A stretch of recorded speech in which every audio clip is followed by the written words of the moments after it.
স্মরণ করে দেহত্যাগ করেন, তিনি সেইভাবে ভাবিত তত্ত্বকে লাভ করেন। অর্থাৎ আমরা 84 লক্ষ যিনি বিশ্ব ভ্রমণ করে দুর্লভ মনুষ্য জন্ম পেয়েছি। এই দুর্লভ মনুষ্য জন্ম আর হবে কিনা জানি না।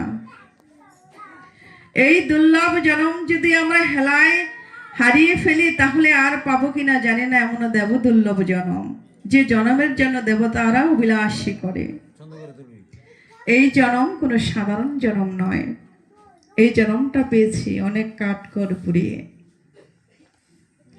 এই যে আমরা যা কিছু দর্শন করি দুই নয়নে, কীট পতঙ্গ পশু পাখি গাছপালা সমস্ত কিছু হয়ে আমরা এখানে এসেছি। এক দুই জন্মে সাধুর হাটে বসার যোগ্যতা আমরা অর্জন করিনি। তাই যে উত্তরাগষ্টে গমন হয়ে আমরা এসে পড়েছি, আমাদের আসার পালা শেষ, এখন কেবল যাওয়ার পালা। সেই যাওয়ার পালাটা কবে কার কখন হবে আমরা কেউ জানি না। কেননা আসার দিন আছে, যাওয়ার দিন নেই। সেই দিনটা কবে হবে, কার হবে, কবে সেই নাম ধরে বাঁশি বাজবে, আর সেই বাঁশি বাজলে সব ছেড়ে চলে যেতে হবে। আমরা যে এসেছি, যেতে যে হবে, তার জন্য তো বান্ধবকে কিছু দিয়ে যেতে হবে।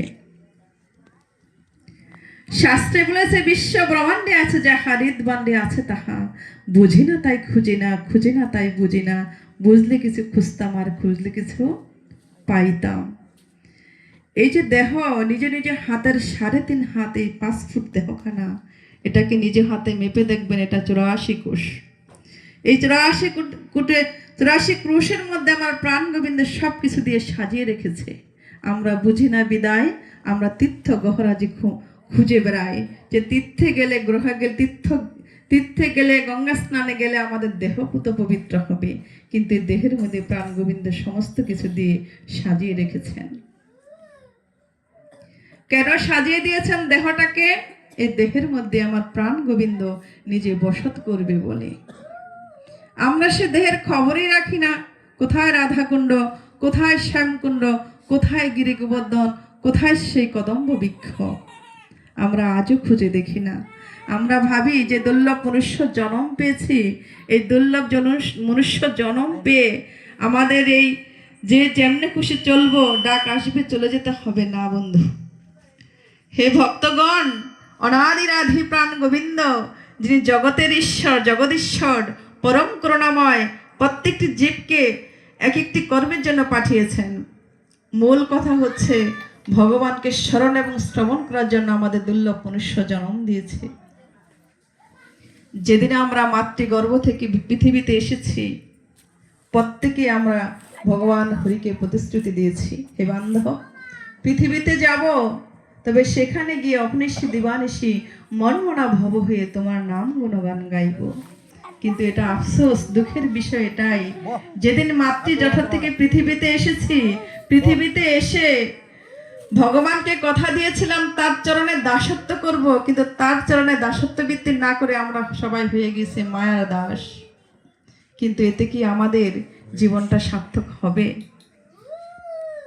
আসার সময় যে 16 আনা নিয়ে আসলাম, কিন্তু যাওয়ার সময় 16 আনা কি পরিপূর্ণ দিতে পারবো? 16 আনা যদি পরিপূর্ণ দিতে না পারি, সেদিন তো সেই বৈতন্য নদী হতে পার হতে পারবো না। কেন? অনাদির আদি প্রাণ গোবিন্দ 16 আনার 1 আনাও যদি কম হয়, সেদিন সেই ঘাটের মাঝে বসে থাকতে হবে। ঘাটে যদি আগে গিয়ে বসে থাকি, পরে গিয়ে যদি পার হয়ে যায়, সেটা কি মনুষ্য জন্মের সার্থকতা হবে? মনুষ্য জন্মের সার্থকতা সেই দিন হবে যে জীব আমার আমিত্ব ত্যাগ করে সর্বস্ব গোবিন্দ চরণে অর্পণ করে দিয়ে কৃষ্ণময় সংসার করতে পারি। আমরা সবাই মায়ের সংসার করি, কিন্তু কবে হবে সেই দিন? যেই দিন গোবিন্দের সংসার করতে পারবো। যেই দিন কোনো ভক্ত যদি জিজ্ঞেস করে যে আপনার ফ্যামিলিতে কতজন সদস্য, যদি 4 জন থাকে, আমার গোবিন্দ সহ যেদিন বলতে পারবো যে আমার গৃহে 5 জন সদস্য, সেদিন হবে আমাদের কৃষ্ণ কৃপা, সেদিন হবে আমাদের মনুষ্য জন্মের সার্থকতা। তাই তো কৃষ্ণের অষ্টতম শতনামে বললেন, দিন গেল মিছে কাজে, রাত্রি গেল নিদ্রে, না বুঝিন রাধা কৃষ্ণ চরণার বিন্দে। দিন যায় মায়ের সংসারে কর্ম করে, রাত্রি যায় ঘুমে, কবে বুঝবো তাকে, কবে সেই দিন আসবো আমরা কেউ ভাবি না। আমরা হেলায় কেবল এই মধুর দিনগুলো হারিয়ে ফেলছি। যেদিন থেকে আসছি পৃথিবীতে, সেদিন থেকে আবার আমাদের শ্মশান বাড়ি যাওয়ার জন্য দিন গোনা হচ্ছে। আসলে কি আমরা বড় হচ্ছি ভেবে দেখুন তো। আসলে আমরা দিনে দিনে ছোট হয়ে যাচ্ছি। আজকে একটি দিন চলে গেল মানে কি আমার যে পরমায়ু, নির্দিষ্ট পরমায়ু, তার থেকে আজকের দিন একটি দিন কাটা হয়ে গেল। কিন্তু আজকে যদি ভজন থেকে আমি বাদ পড়ে যাই, কালকে যে আমি ভজনটা পরিপূর্ণ করতে পারবো সেটা কিন্তু কোনো গ্যারান্টি নেই। কেননা আসার দিন আছে, যাওয়ার দিন নেই। তাই ভজন থেকে যেন আমরা কেউ পিছিয়ে না পড়ি। ভজন থেকে যদি আমরা পিছিয়ে পড়ি, ধরুন আজকে আমার অন্তিম কাল, আজকে আমি কোনো ভজন করিনি, এখানে বলেছে জম জম বেপি শরণং বাম ভাব ভাবম ত্যক্ততি অন্তে কলেরবম তম তম এভ এভ ইতি কুন্তেও সদা তদ ভাব ভাবিত। হে কুন্তেও, অন্তিমকালে যিনি যে ভাব স্মরণ করে দেহত্যাগ করেন, তিনি অবশ্যই সেই ভাবে ভাবিত তত্ত্বকে লাভ করেন। জয় শ্রী রাধে, নিতাই গৌর হরি বল। প্রেম সে বলো রাধে রাধে।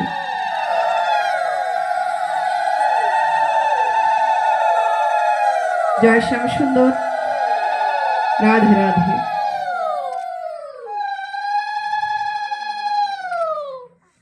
যেদিন আমরা ভবের মায়া ত্যাগ করি, অর্থাৎ এই নশ্বর দেহ ছেড়ে যেদিন দেহি চলে যাবে, অর্থাৎ কৃষ্ণ বলা পাখিটা চলে যাবে, সেই অন্তিম সময়ে অনায়াসে কি নাম আসবে? আজীবন ভর যদি রসনা দ্বারা জিহবা দিয়ে মধুর কৃষ্ণ নাম না করি, সে অসময় নিদানের কালে আধো কি সে রসনায় নাম আসবে? এই রসনা চিত্তরূপী যে দর্পণ, সেটা কি করে পরিষ্কার হবে? কৃষ্ণ নামের সাবান দিয়ে।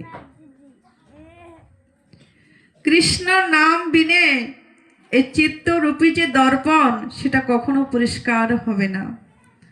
প্রতিদিন আমরা কি করি? অনেক সাবান দিয়ে, শ্যাম্পু দিয়ে স্নান করি, তাতে কি আসলে দেহের কালিমা বিধুরিত হয়? কখনো সেটা হয় না।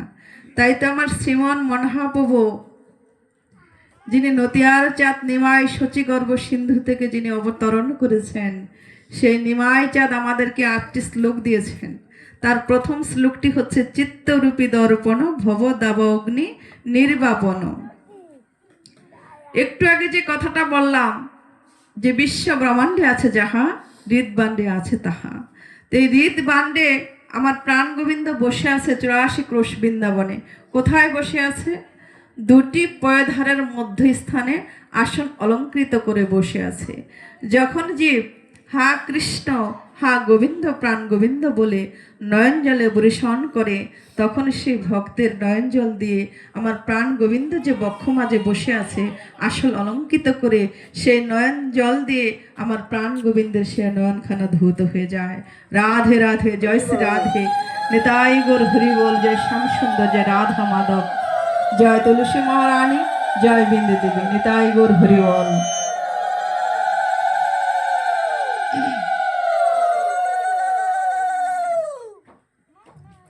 জীবনে যদি আমরা কৃষ্ণ চরণকে আশ্রিত করি, কৃষ্ণ বিনে জগতে কেউ আপন নয়, এটা তো আমরা জানি, এটা তো সত্যি, তাই না? এই যে জগত সংসারে আমরা যে মায়ের সংসারে আছি, সবাই ভাবি যে পুত্র আমার, কন্যা আমার, স্বামী আমার। আসলে কি তারা আমার? জগতে কেউ কেউ না, কেউ কারো আপন নয়, শুধু পথের পরিচয়। যদি জগতে কেউ আপন থেকে থাকে, সে হচ্ছে আমার প্রাণ গোবিন্দ, ঈশ্বর পরম কৃষ্ণ, সচিদানন্দ বিগ্রহ, অনাদির আদি সর্ব কারণের কারণ।